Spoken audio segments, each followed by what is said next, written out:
तमलाई त हो मैले मन पराको, तमलाई त हो मैले दिलमै सजाको, तमलाई त हो मैले मन पराको, तमलाई त हो मैले दिलमै सजाको मायालाई मायालाई।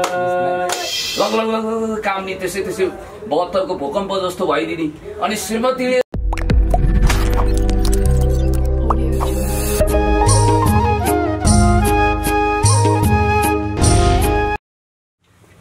हिमजीले लाउनु उहाँको नाम चाहिँ मलाई राजन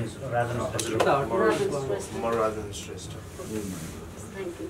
चाहिँ म पहिला त सफलताको शुभकामनाका लागि यो खाना उडाउन चाहन्छु। मलाई नमस्ते सम्पूर्ण मिडियाकर्मी साथीहरू। यहाँहरू दसैँ नजिकिँदै गर्दा घर जानु हो कि संख्या घट्यो कि भन्ने चिन्ता थियो। म रहेछु भन्ने कुरा आज पुष्टि भयो। सायद यो अष्टमीले बोलाइसकेपछि यहाँहरू जानु होला। यहाँहरूलाई दसैँको हार्दिक शुभकामना। दसैँ पछि आउने तिहार, तिहार पछि आउने छठ लगायतका तमाम खाले चाडबाडको एक मुष्ट अहिले मैले शुभकामनाको पेशकी दिएँ र यति भनिसकेपछि सायद म त्यहाँबाट मुक्त हुन्छु होला। मेरो परम मित्र उमेरले भाइ भए पनि अहिले सामाजिक क्षेत्र र राजनीतिक क्षेत्रमा आफ्नो छुट्टै पहिचान र स्थापत्य कायम गरेर अगाडि बढिरहनु भएका हेमराज थापाजी, त्यसै गरी यो सांगीतिक फिल्डका हस्ती स्वयम्भू व्यक्तित्वहरू यहाँ गलामा खादा लगाएर मुसु मुसु हाँसिरहनु भएको छ र मधुजीलाई शुभकामना दिनको निम्ति उहाँहरू यहाँ खडा हुनुभएको छ, बस्नु भएको छ। खडा त हुनु भएको छैन, अहिले बस्नु भएको छ। र सामाजिक दूरी कायम गरौँ भन्ने यो नियमलाई उल्लङ्घन गरेको आरोप मलाई लाग्न सक्छ। म चाहिँ सामाजिक दूरी अलरेडी कायम छ, व्यक्तिगत दूरी चाहिँ कायम गरौँ कि भन्ने मान्छे हुँ। किनभने समाज त अलि टाढै छ नि त हाम्रो एकअर्कामा भौगोलिक हिसाबले। त्यसकारण अब कोरोनाको कहरको बीचमा पनि कोरोनाको कहरमा ऋणको जहर नपिउँ। आयो दसैँ ढोल बजाई, गयो दसैँ ऋण बोकाई भन्ने टाइपले यसपटक दसैँ पटक्कै नमनौँ र दसैँ आयो खाउँला पिउँला कहाँबाट ल्याउँला भन्ने टाइपको पनि समस्या नपरोस् र दसैँले कसैलाई पनि दशाको अनुभूति नदिलाओस् भन्दै मधुजीको बारेमा म कुन शब्दमा कसरी उहाँको प्रतिभाको बारेमा व्याख्या गरौँ। म त खोलामा गीत गाएर असफल भएको मान्छे। खोलोको सुसाइसँगै गीत कता हो कता हराउँछ। बाथरुममा गीत गुनगुनाएको पनि कसैले सुन्ला भनेर बहुत सचेत भएर मलाई अपमान र खिसी टिउरी गर्लान् भनेर एकदम आतंकित हुने मान्छे। एक हिसाबले भन्दाखेरि बोरा च्यातिए जस्तो आवाज पनि छ। र सुरुमा मलाई यस्तो लाग्थ्यो कि मधु छेत्री भन्नाले मेरो इम्प्रेसन है यहाँलाई व्यक्त गर्छु। उहिले रेडियो नेपालमा मधु छेत्रीको गीत सुनिन्थ्यो, माइती घर तिम्रो होइन पराई घर जाऊ बिदाली कहिलेकाहीँ जन्म घर आऊ। उहाँ पुरुष मधु छेत्री वीरगञ्जको हुनुहुन्छ। उदित नारायणसँग गला मिलाएर गीत गाउने तर अहिले छायामा परेको मधु छेत्रीलाई पनि मैले यहीँबाट शुभकामना दिन चाहे। अब यो युगको जाजल्यमान उज्यालो ताराको रूपमा चम्किएकी मधु छेत्री हाम्रो सामु हुनुहुन्छ। सोचे चाहिँ जिन्दगी रहेन छ भनेर ताली नबजाउनु होला, एक लाइन मात्रै होइन। त्यो गीतको वास्तविक गायकले अहिले गाउनुहुन्छ। यो मैले मिसकल मात्रै गरेँ। विनयजी तपाईँलाई स्वागत छ, यहाँ आइदिनु होला। यो आयो कडा आयो। विनयजी आइसकेपछि सुनमा सुगन्ध भयो, मलाई पनि बोल्ने ऊर्जा मिल्यो, रिचार्ज भयो। मेरो परम मित्र विनयजीलाई खाना लगाएर र ताली बजाएर पनि स्वागत गरौँ। ताली बजाउने हातमा क्यामेरा छ, मलाई थाहा छ। हजुर, अब म धेरै लामो बोल्दिनँ। विनयजी आइसकेपछि, हेमराजजी भइसकेपछि मलाई यो सुविधा प्राप्त छ। हाम्रा एकजना माननीय सांसद 64 मा लटरी परेर फ्याट्टै सांसद हुनुभएछ मेरा परम मित्र। उहाँकी पत्नी अति सिपालु, भाषण गर्नमा नौनारी खत्रकै गरिहाल्ने, ओठ तालु खङ्ग्रङ्गै सुक्ने, लग लग लग काम नि त्यसै 72 को भूकम्प जस्तो भइदिने। अनि श्रीमतीले एउटा बडो राम्रो सुझाव दिनुभएछ, हेर बुढा पहिला पालो आयो भने म पछिका दिग्गज अतिथिहरूले यति राम्रो धारा प्रवाह रूपमा राख्नुहुनेछ, प्रमुख अतिथि विशिष्ट अतिथि हुनुहुन्छ, हस् त नमस्कार भन्नु थपक्क बस्नु। अनि त्यसपछि बिचमा पालो आयो भने दुर्गेश्रीको गीतको भाका टिपी बिचमा आयो भने मभन्दा अगाडिका अतिथिले क्या शानदार रूपमा स्पिच डेलिभर गर्नु, म पछि प्रमुख अतिथि हुनुहुन्छ भन्नु, हस्त नमस्कार अभिवादन भन्नु, थपक्क बस्नु। लास्टमा पालो आयो भने अब म के बोलौँ, मभन्दा अगाडिका पूर्ववक्ता कमरेडहरूले अथवा नेताहरूले गइसक्नु, हस्त नमस्कार भन्नु, बस्नु भने जस्तै मलाई पनि सुविधा प्राप्त हो। मभन्दा धेरै बोलक्कर वाक्पटुतामा महारत हासिल गरेका 101 दिग्गज साथीहरू हुनुहुन्छ। अब मैले लामो बोलिन, यति भनिसकेपछि जुगा चलो कुरा बुझ्यो। र एउटा बलको के हुन्छ भने साथीहरू जस्तो के कहाँ साउन्ड आएन, ठिक छ जस्तो अहिले हामी दसैँको माहौलमा रङमङ्गिएका छौँ। कोरोनाको कहर छ, हाँस्ने कसरी, ओठबाट हाँसोको गुराँस गायब छ। हामी निदाउन सकेका छैनौँ, पीरमा छौँ, चिन्तामा छौँ। देश व्यस्तमा, नेताहरू व्यस्त र देश अस्तव्यस्त छ। दसैँको खर्च कहाँ व्यवस्थापन गरौँ भनेर चिन्तामा कुण्डली मारिरहेका केही नेताहरू अहिले फेरि नयाँ धन्दामा लागिरहेको मलाई थाहा छ। र यति कुरा भन्छु कि वास्तवमा हामी अहिले राजनीतिक कुरा गर्ने भन्दा पनि राजनीतिक एक हिसाबले जब शौचालय हुन्छ भने सांगीतिक क्षेत्र भोजनालय भन्दा पनि पवित्र मन्दिर हुन्छ। त्यसकारण आज हामी मन्दिरमा बसेर कुराकानी गरिरहेका छौँ। र मलाई यतिखेर ओशो रजनीशको त्यो भनाइ याद आउँछ कि मान्छेहरू सबै फिल्डमा जब असफल हुन्छन् त्यसपछिको उहाँले थर्ड वर्ल्ड कन्ट्रीको राजनीतिको विषयमा इन्टरप्रिटेसन गर्नुभएको थियो। त्यसपछि मान्छेको अन्तिम विकल्पको रूपमा राजनीतिक सफलता प्राप्त हुन्छ भन्नुभएको थियो। सफल गायक बन्न नसकेपछि, सफल चित्रकार हुन नसकेपछि, पाब्लो पिकासोले त जे गरे पनि त्यो राम्रो चित्र हुन्थ्यो रे। लियोनार्दो दा भिन्चीको मोनालिसा भन्ने तस्बिर आज पनि बहुचर्चित छ, यहाँहरूलाई थाहा छ। त्यसकारण साइन्टिस्ट बन्न सकिएन, गायक बन्न सकिएन, नायक बन्न सकिएन, केही बन्न नसकिसकेपछि अन्तिम विकल्प भनेको राजनीतिक हो भनेर थर्ड वर्ल्ड कन्ट्रीमा मान्छेले त्यसरी ग्रेसमको मान्यता अनुसार खोटो सिक्काले असल सिक्कालाई विस्थापन गरे जस्तै असल मानिसहरूलाई दरकिनार गरेर अहिले राजनीतिक दुन्दुबी बजाइरहेका छन्। आशा भरोसा विश्वास गर्छु मभन्दा पछिल्लो पुस्ताको जाजौलेवान व्यक्तित्वहरू उहाँहरू आइरहनु भएको छ र राजनीतिक गंगा अब सङ्गिने छ, यो ढलमती अब बागमती बन्ने छ भन्ने अपेक्षा पनि लिएको छु। र मलाई जहाँसम्म लाग्छ अन्तिममा यो चाहिँ अन्तिम भन्दा पनि अन्तिम है, नआत्तिनु होला। अन्तिममा म कसरी बिट पार्छु भने पोयो त फुकाइसके, बिट त मार्नु पर्यो नि त। अन्तिममा मैले भन्ने भनाइ यति मात्रै छ कि वास्तवमा तपाईले याद गर्नु भएको छ उहाँको गीत टिकटकमा मेगा भाइरल, युट्युबमा पनि तहल्का पिटेको। साँच्चै सोचे चाहिँ जिन्दगी भइदिएको भए अहिले तपाईँ कहाँ हुनुहुन्थ्यो, म कहाँ हुन्थेँ, उहाँ कहाँ हुनुहुन्थ्यो। हर कसैको जिन्दगी सोचे जस्तो छैन। कोहीको सोचेभन्दा ज्यादा सफल छ, कोहीको सोचेभन्दा अलिक कम सफल छ, कोहीको राम्रै हालत पतला भएर तपाईँको बर्बाद छ। त्यसकारणले गर्दाखेरि सोचे चाहिँ जिन्दगी जिउनको निम्ति हर कसैलाई रहर हुन्छ, तर त्यसरी जिन्दगी जिउन कहाँ पाइन्छ र व्यवस्था र बाध्यताको सनासोले हामी च्यापिएका छौँ। यस्तो प्रतिकूल बेलामा पनि हामी हाँस्नु छ, जिन्दगीलाई इन्जोय गरेर राम्रो छ, उत्सवमय ढङ्गले मनाउनु छ, अगाडि बढ्नु छ, विकृति विसङ्गति विरुद्ध लड्नु छ। र म यही भन्छु, मार्टिन लुथर किङको त्यो पंक्ति एकचोटि सम्झिनुहोस् त, आई हेभ अ ड्रिम। मसँग पनि एउटा सपना छ, तपाईसँग पनि सपना छ। मसँग के को सपना छ भने देशको पक्षमा, जनताको पक्षमा, विकासको पक्षमा, समृद्धिको पक्षमा, अन्याय विरुद्ध, अत्याचार विरुद्ध, भ्रष्टाचार विरुद्ध, विकृति विरुद्ध, विसङ्गति विरुद्ध आवाज बुलन्द गर्दै कहिले पनि राम्रो काम गर्ने कोसिस गर्ने, यदि सकिएन भने पनि कहिले नराम्रो काम नगर्ने, इमानदारिताको रोटी खाने, बस ठम ठम 11 नम्बरको गाडीमा हिँड्ने भनेको 2 खुट्टाले, र जिन्दगीभरि कुनै सरकारी सुविधा उपभोग नगर्ने। सरकारी पदमा पुगियो भने पनि त्यो मेरो निष्ठा हो। मैले पाडे पुराण बढी लगाएँ, आत्म पुराण लगाएकोमा माफ गर्नु होला।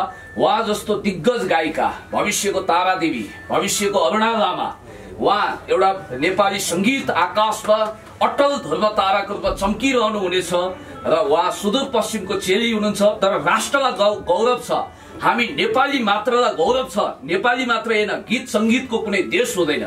हामी भारतीय विस्तारवादको विरोध गरिरहँदा कुमार सानुको सुमधुर स्वर त सुन्छौँ नि, हामी अमेरिकी साम्राज्यवादको विरोध गरिरहँदा पनि त्यहाँ जोन लेननको गीत सुन्न हामी चुक्दैनौँ। त्यसकारण गीतको कुनै सीमा हुँदैन।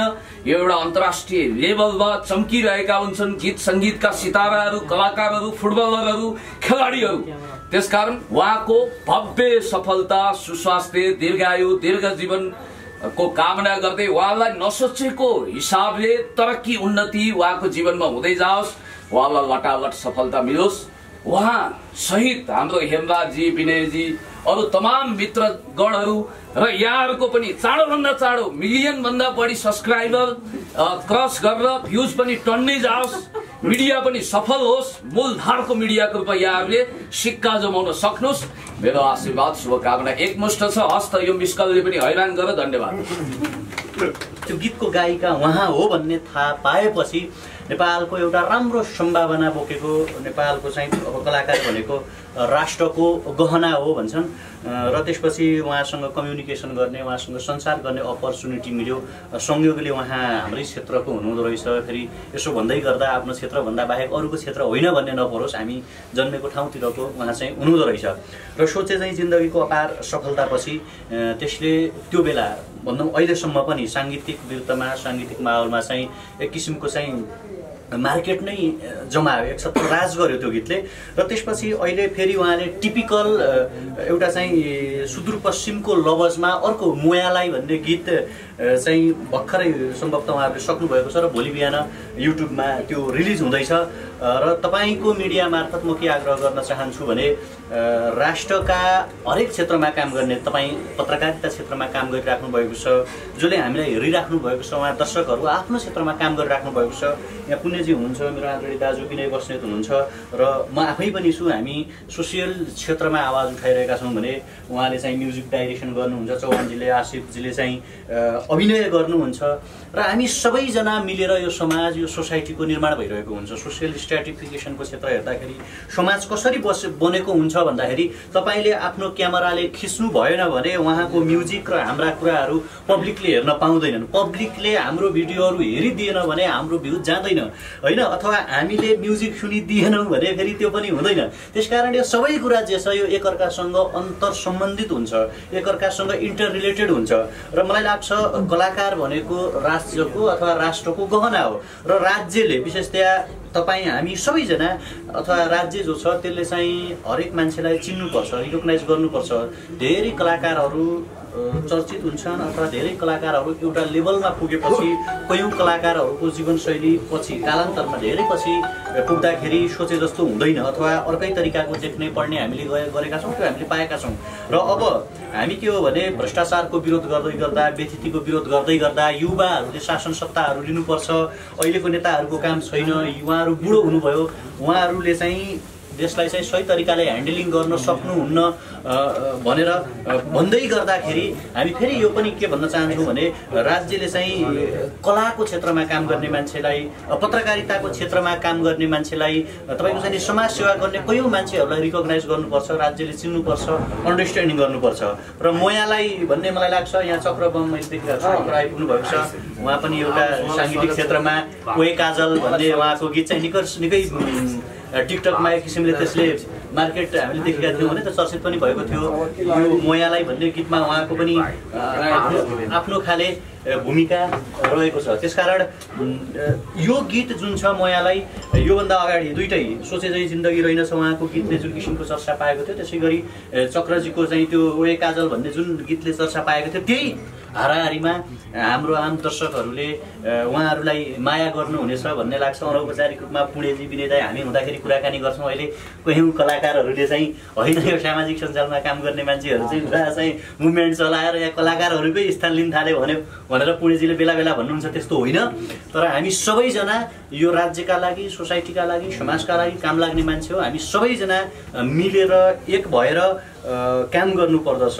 कलाले पनि जीवन बोल्नु पर्दछ, कला गीत सङ्गीतले पनि मैले एउटा बफेलो सोल्जर भन्ने एउटा के अरे हाम्रो बब मार्लीको निकै त्यो गीत तत्कालीन समयमा अमेरिकी साम्राज्यवाद जुन छ त्यही गीत सुनेर नै बब मार्ली चाहिँ अमेरिकी साम्राज्यवादको टार्गेटमा पढ्नु भएको थियो। र म्युजिक जुन छ, कला जुन छ, आर्ट्स, पोएट्री जुन छ, यो आर्टिस्ट अथवा यो क्षेत्रमा काम गर्ने उहाँहरूले पनि नेसनको पक्षमा आवाज चाहिँ बुलन्द पार्नुपर्छ। कयौँ गीतहरू राष्ट्रियताका पक्षमा, सिमानाका पक्षका गीतहरू, कालजयी गीतहरू छन्। होइन। त्यसकारण हामी सबै हामी जो छौँ, मैले अघि पनि भने तपाईँहरू आफ्नो पत्रकारिता क्षेत्रबाट आफ्नो क्यामेरा मार्फत समाजका विकृति विसङ्गतिहरूलाई पनि खिचेर आम पब्लिकसम्म पुगाउनु हुन्छ। त्यसै गरी कलाको क्षेत्रमा काम गर्ने मान्छेहरूका म्युजिकहरू र उहाँको जीवनशैलीलाई पनि खिचेर आम मान्छेसम्म पुगाउनुहुन्छ भने जो अहिले हामीलाई हेरिराख्नु भएको छ, उहाँहरूले पनि आफ्नो जीवन, आफ्नो कला, आफ्नो क्षेत्रबाट चाहिँ अथवा आफूले हेरेर सबैलाई सहयोग गर्नुहुन्छ। त्यसकारण मोयालाईको यहाँ सबै सर्जक हुनुहुन्छ, यहाँ नृत्य निर्देशक, कोरियोग्राफर अथवा चाहिँ उहाँ चाहिँ त्यसमा अभिनय गर्ने मित्र हुनुहुन्छ, गायक गायिका जो यहाँ हुनुहुन्छ, उहाँहरू सबैजना यहाँ हुनुहुन्छ। उहाँहरूलाई चाहिँ सफलताको शुभकामना। तपाईँहरूको कला मार्फत, तपाईँहरूको आफ्नो चाहिँ जुन आर्टिस्ट, जुन साङ्गीतिक क्षेत्र छ त्यो मार्फत देशका लागि हामी सबैजना योगदान गर्न सकौँ। धेरै धेरै सफलताको शुभकामना। चक्रजी आइपुग्नु भएको छ, र मैले यति आफ्नो शब्दहरू राखेँ। धन्यवाद साथीहरू। म तपाईँहरूसँग क्षमा प्रार्थी छु, म एउटा काममा निस्किन लागेँ। म अब यहाँ म पछिका जो वक्ता विनयजी उहाँहरू लगायतको इन्टरभ्यूलाई म क्षतिपूर्ति स्वरूप 2 चोटि युट्युबमा हेर्दैछु। अब समयको पाबन्दी मध्यनजर गर्दै भोलिको आउने गीतको तपाईँले थोरै टुक्रा सुनाउनु होला अनि एउटा चक्रजीले पनि है लास्टमा एउटा टुक्का ल अलिकति चक्र सरले गायक पनि गायिकालाई सँगै राखौँ। गीत सुनाउ पुण्य सर, गीत सुनाउ सर, पुण्य सर प्लिज एउटा गीत सुनाउ। उहाँको सिङ्गर सर प्लिज के गर्नु पर्यो? गीत सुनिनु पर्यो, प्लिज गीत सुनिनु पर्यो। मित्र बस्दै गीत सुनाउ न, गीत सुनाउ। हल्ला चाहिँ नगरौँ अलिकति उठेर नाच्न मिल्दैन। तपाईँहरू बस्दा हुन्छ, उठ्दिन सर, तपाईँहरू बस्दा हुन्छ, पुण्यजी तपाईँहरू बस्दा हुन्छ। अलिकति थोरै गीतको भावको बारेमा भन्नु होला। सुदूरपश्चिमेली भाका त भन्नुभयो, एउटा संस्कृति संरक्षण गर्ने कुरा त होला, खास कस्तो त्यो मेसेज बोकेको छ त्यो पनि भन्नु होला। थोरै अनि गीत गाउन सुरु गर्नु होला नि। सर्वप्रथम सबैलाई नमस्कार। म अलि ढिलो पुगेँ, त्यसको लागि सरी पनि। जस यो गीत चाहिँ अब म यसमा चाहिँ एउटा आफ्नो भोकलबाट मात्रै जोडिएको छु। यसका शब्द सङ्गीत चाहिँ हाम्रो शब्द अनि हाम्रो आशिष प्रताप, त्यसै गरेर सङ्गीत चाहिँ ऋषि खड्काजीले गर्नुभएको छ। उहाँहरूले मैले पश्चिमेली चिजहरूलाई अलिक बढी नै फोकस गरेर आएको हुन्थेँ, त्यो भएर पनि उहाँले त्यो किसिमको एउटा गीत बनिसकेपछि त्यसमा गायकी हिसाबमा मलाई जोड्नुभयो। मधुजी अनि ऋषि खड्काजीले जोड्नुभयो। गीत सुन्दाखेरि एकदमै मलाई मन पर्यो र मलाई सुहाउँदो टाइपको पनि रहेछ। काजल पछि चाहिँ मैले गाएको गीत भयो। जे होस्, अब एउटा लभज छ यसमा, माया प्रेम के हो? माया प्रेम नै हो। अनि के भन्नु खोजेको कतिपय ठेट शब्दहरू हुन्छन् होइन, बुझिँदैन। यसमा चाहिँ के भन्नु खोजेको भन्ने कुरा प्रष्ट थाहा हुन्छ, बुझिन्छ। थोरै टोनहरू मात्र त्यो किसिमको छ, त्यही नै हो। बाँकी अब भिडियो पनि मैले कलर नहुँदाखेरि हेरेको थिएँ, जस मलाई एकदमै मन परेको थियो। हाम्रो विक्रम सरले गर्नु भएको छ। भोलि कुन समयमा कुन युट्युब च्यानलबाट आउँदैछ? धेरै ढिलो भयो भने 8 बजे नत्र 7 बजे रिलिज हुन्छ। कुन च्यानलबाट आउँदैछ? हाम्रो हार्टबिट नेपाल। ल हजुरहरूले एक टुक्का सुनाउन दुवैतर्फबाट। तपाईँहरूले चाहिँ 9 बजे हेर्नुहुन्छ होला, ढिलो बुझिनुहुन्छ। तमलाई त हो मैले मन पराको, तमलाई त हो मैले दिलमै सजाको, तमलाई त हो मैले मन पराको, तमलाई त हो मैले दिलमै सजाको। मायालाई मायालाई मायालाई मायालाई। संयुक्त मात्रै हो, छुट्टै छैन, संयुक्त आवाज मात्रै हो। अनि यो डुएट सङ होइन, डुएट सङ एक पार्ट नै हुन्छ। एक पार्ट हुन्छ, स्टार्टिङ चाहिँ यहीबाट बढी त भोलि नै सुनाउला हामी पनि। एकदमै। ल विनय सरले अब केही कुरा राख्नु होला। धेरै धेरै धन्यवाद। ल विनय सर, मैले माफी मागेँ है, तपाईँको भिडियो म 2 चोटि हेर्छु भयो। क्षतिपूर्ति स्वरूप हस् पत्रकार मित्र, धन्यवाद। फेरि पुण्य भाग्यो भन्ने टाइटलमा थमेल नआओस्। विनयसँग हारेर